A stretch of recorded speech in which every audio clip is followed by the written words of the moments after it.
what's coming next in retail. Well, that's 10.1.7, and evidently Bellular thinks it is going to be cracked. So let's check out a quick summary of what's coming in 10.1.7 here before we get into the game and get my freaking Nether Drake, which I absolutely need and will get. Welcome back. It's time for the news. So, we've got even more confirmation about what 10.2 is going to be about, a potential new time-walking raid reveal, the seeming return of the Legion being teased, and basically a metric ton of juicy updates on PTR and live. And with that, I've now got something pretty special to share. Oh. Wow. Cue the music. So there's two things. Number one, thanks to all your support in Pale, we've been able to do really awesome collector's edition merch, which you can get at store.bellular.games. It's all live right now for the pre-orders over the next 2 weeks. So here we've got the art book, we've got the deluxe vinyl. This vinyl is so cool. Especially, I mean, man, the art the team put together for this. This is something I will be displaying in my own home. And also, we have a fun box of loot and associated things as well. That's all on the store. Particularly, I do love the little desk ornament stand for the Temperance. This goes on my desk, and it makes me happy to look at. The other really cool thing honestly, is the Pale Beyond has actually got a daily deal on Steam. And funny enough, what that actually means is that as of Sunday, the game will be 25% off, and it'll be 25% off for a week. Yep, the daily deal equals a weekly sale. I don't really know what that means. Point is, game's cheaper tomorrow. Okay, this is basically, this is the best way that you can support what we're doing, which does mean a hell of a lot, actually. The funds here are going towards Game 2. Ideally, I'd like to be able to self-publish that. So Game 2? That, by the way, that game is in development. Things are going really well. Now he's making a sequel. Tomorrow. It's all very exciting. Bellular's got his shit together. So yeah, you can go to store.bellular.games. The link will be down below if you want to pick that stuff up. I'd massively appreciate it. I know the team would, and I've got to say, like, the level of quality, you know, like, because we're not a big bunch. We're a small bunch, and the level of quality that we've been able to get is, you know, to me, it's just impressive, right? Like this. You can tell how proud he is of it, man. That's awesome. Proper art book, you know. Good for him. Kind of like, you know, just like what we get when, you know, when we buy our Blizzard Collector's editions, which I've got to be honest is kind of the main inspiration behind all of this. I don't know, it's like nostalgic to me. So, store.bellular.games, and with that said, let's get into the news, which this time around is actually pretty hype. Oh yeah, okay, the news. Nice. We've been saying this since just after launch. 10.2 is going to be set in the Emerald Dream. Yeah. Now, there was an accidental leak of an icon in the 10.1 PTR that was called Emerald Dream Outdoor. And obviously, there's that whole World Tree quest line that you get in the Muruk Renown. Then 10.1 ended with that weird cutscene of the tree, and of course 10.1.7 was announced with Dream Surges, and we found the Druids of the Flame making a return. So while it looked pretty likely, it really is now confirmed because we actually have got this. This is a quest pane background texture that was found in the public test realm. And it's just called Quest Background Dragonflight Emerald Dream. Really does spell it out simple. Okay. There was also a matching header for the little chapter bit of your quest log as well. So basically what that means is get ready for green dragons, night elf stuff, and a fairly chunky exploration of the Emerald. I have to say, this is going to be nice after, you know, this patch, which is mostly like underground, lava, fire, you know. It's been a fun patch, but it's going to be nice to change the environment and go basically in the complete opposite direction, which is all going to be green and dreamy and wet. That's right. Dream. Something that Blizzard said wouldn't really be an expansion because it's just not Somebody really said Sylvanas is going to come back too. This is not good. But they were getting it in a patch instead of like a small bit of at the end. Imagine they changed Sylvanas' title. Instead of like the Banshee Queen, like under her name it says like Sylvanas the Tree Burner. That would be fantastic. Right?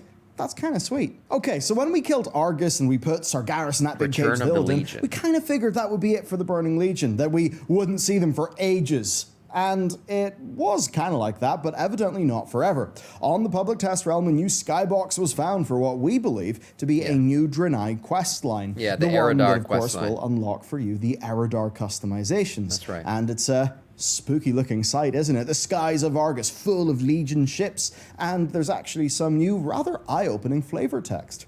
The skybox, of course, may just be from a flashback, but the text is interesting. The first item details, quote, incomplete plans for a new Legion invasion of a distant world you've never heard of. That's pretty crazy. Of course, shit. in the current lore, Azeroth is like one of the only places, right, in the whole, basically, like, you know, cosmos that's not totally screwed. So wherever this is, it's probably kind of important. The next one, though, means a lot, and here it is. Etched into the rod are the words, "His might is our faith, his word is our might, his will is the rebirth of the burning crusade." Ooh, Damn. Rebirth of the Crusade, led by somebody, whoever it may be.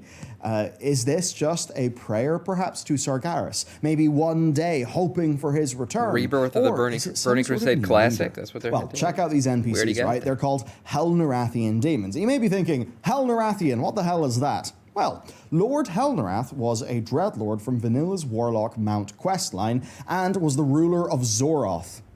Seems then that he's got some new demons under his command. Now again, this could just be a flashback, but check this out. Helnarath's rival is also back, Lord Banehollow. You can actually find him in the game right now because he was added in the new Warlock customization questline that was added in 10.1.5. Oh, shit. Now, I'm not fully saying the Legion are coming back in the way that they were, but Yeah, actually, I think it's if just you part of the watch questline. yesterday's video, I kind of am saying that they're coming back. There is a way, so check out that video next. Yeah, we watched it. Pretty It's sick. good.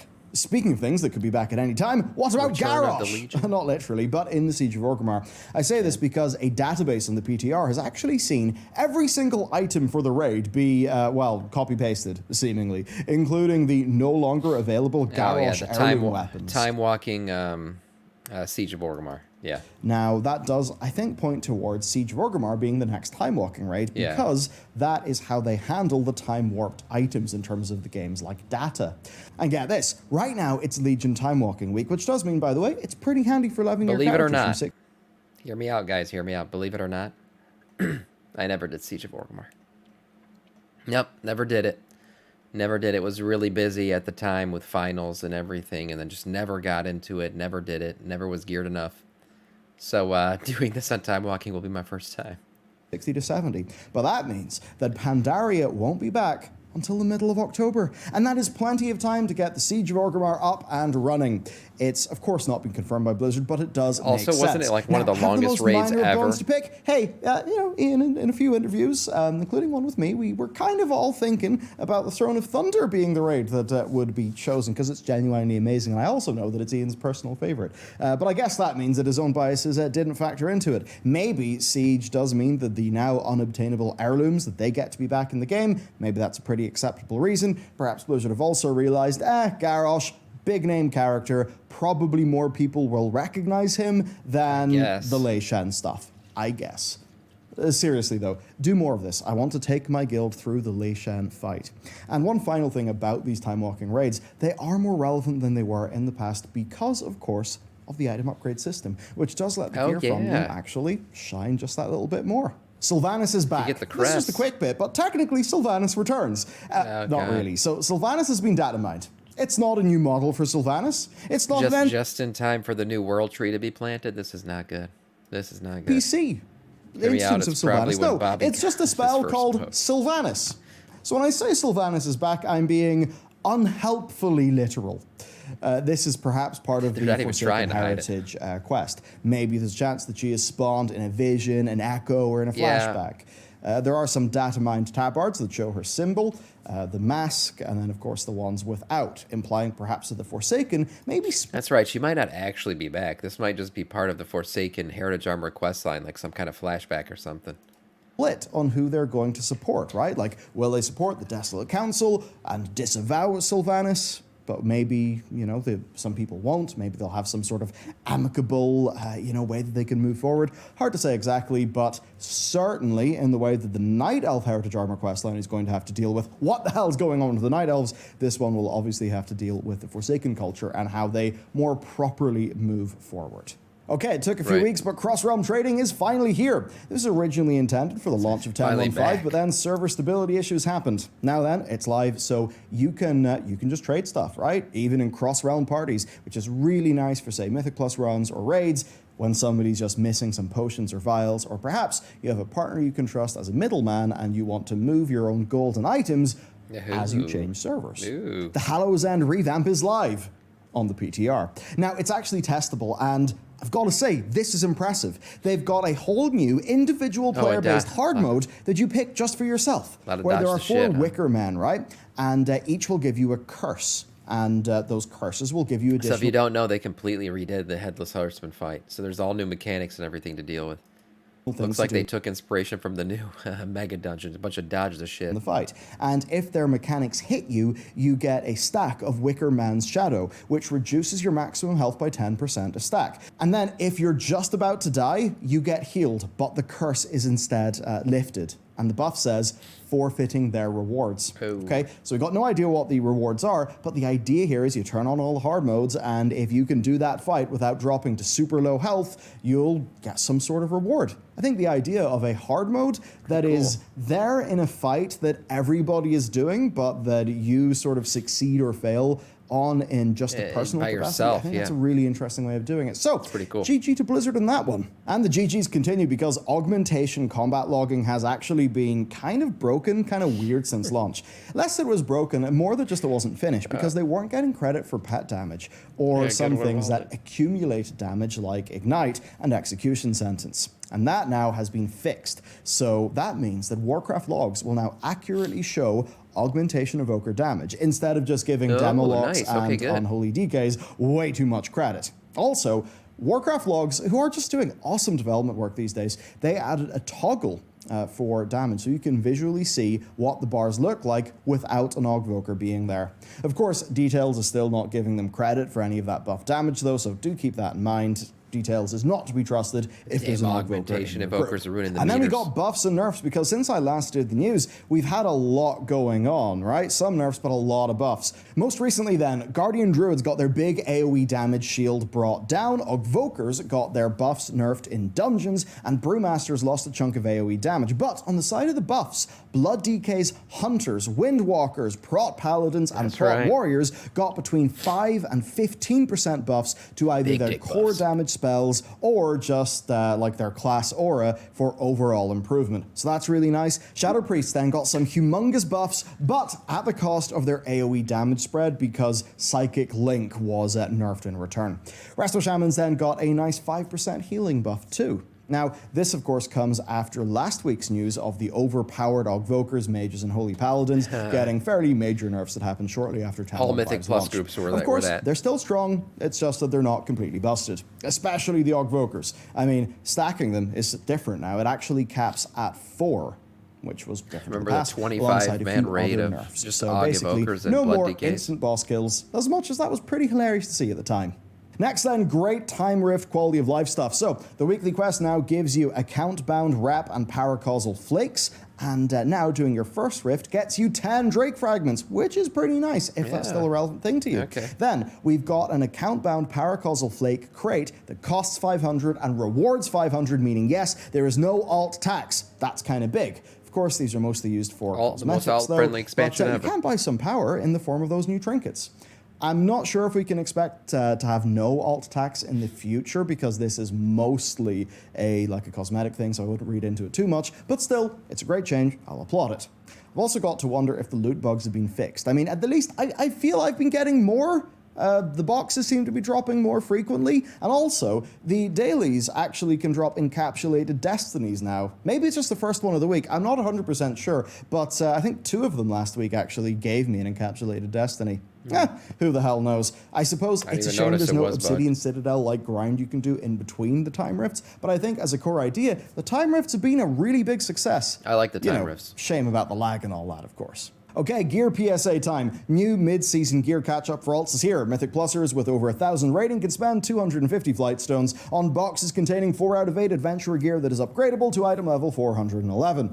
Not massive, but at this stage, Flight Stones are a bit more plenty. You've probably got near the cap in your character if you've been playing a whole bunch. And of course, with the Flight Stone discount for alts, they'll actually go quite a far way and help you get those new characters up in no time. PvPers with over 1,400 rating can get their version of the box, which has 375 conquest really good and contains PvP eye level 408 gear. Then we've got a new Prime reward. Yes, because if you're a Prime gamer, you're going to get a silver pig. Yeah, just go to the Prime gaming site and click the button. You get mailed a pig. Yeah, that's what happens now.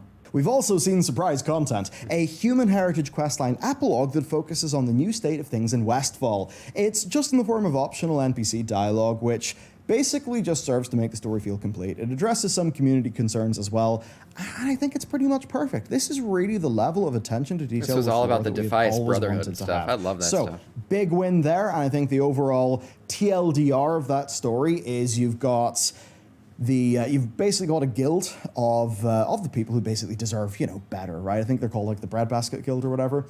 They have a little bit of then House of Nobles backing. They're kind of playing around with the House of Nobles, where essentially, I can't believe I've forgotten her name. The woman that you do the quest line with, the Human Heritage quest line. She basically says, look, I'm going to take my father's place, as a noble, and I will champion your cause, right, at court. There are nobles who are not really into that sort of thing, which does, I suppose, set up some House of Nobles intrigue as a thing that could happen in the future. And that's a kind of exciting thing, because even, say, the situation with Terralion is quite favored. Westfall's still one of my favorite zones in the game. The music, the ambiance, just the rolling golden hills, and then, of course, Dead Mines, which is the first dungeon I ever did. I still love that zone. By the House of Nobles. So what happens when Anduin comes back from his strange self-imposed sabbatical that, I can understand, but also, literally, dude, you're king. Come on. You could have done a quick handover of power before you went, interrailing or whatever Anduin's doing these days. So when he comes back, a bunch of people are going to say, hey, number 1, you're a mind-controlled Death Knight. Number 2, you lost your marbles. Number 3, you just pissed off. I don't think I want you to be king. That could lead to some fairly natural alliance political tension, which I'm here for. Okay, quick fires. In our only raid-related topic today, Mythic Rashok has been squished after some time as one of the few wall bosses in Abyss. He is now a mild but impactfully nerfed guy who's going to be a bit more killable. Over in Dungeons, Nathalrus' chains have been nerfed, no longer affecting certain enemies, ultimately buffing the dungeon. The chains were actually doing as much as 43% of the total damage in the whole dungeon for key pushers whenever they were utilized absolutely perfectly, and that probably means we'll never see a new highest Nathalrus key this season. It's a bit awkward, but maybe they'll address that kind of thing later. Kind of a rug pull for the Mythic Plussers, though, but I suppose if you're playing from +2 to +20, it's probably not going to impact you at all. Now, there are some other things to do. It's Legion time walking. That means if you want to do balance of power, you'll be able to get the required rep with the Nightfallen a lot faster because of the rep boost. Now, for things to get, there are 2 new pet bundles available. We've got Sunny, a golden retriever for Dragonflight, and Flurky, a baby Murloc for Wrath this is Classic. the Ukraine and this event. is an normal bundle. 100% of the proceeds go to Blue Check Ukraine, which is an organization that identifies vets and fast-tracks urgent financial support for NGOs. Basically, they're trying to make sure that the money goes to local vetted organizations doing humanitarian work. So, $20, your money goes to that cause, the pets are yours. And with that said, that is it for the news. Okay, right, check out the store down below. We have got really awesome goodies made by our art team for you to celebrate the Pale Beyond. Of course, we've got the daily deal for the Pale Beyond, which is on the 30th, which is tomorrow as of the day that this video goes out, where we will be 25% off on Steam. And I suppose it's that kind of thing. If you want to support us now, now really is the time. Our big hope is to be able to self-publish our next game,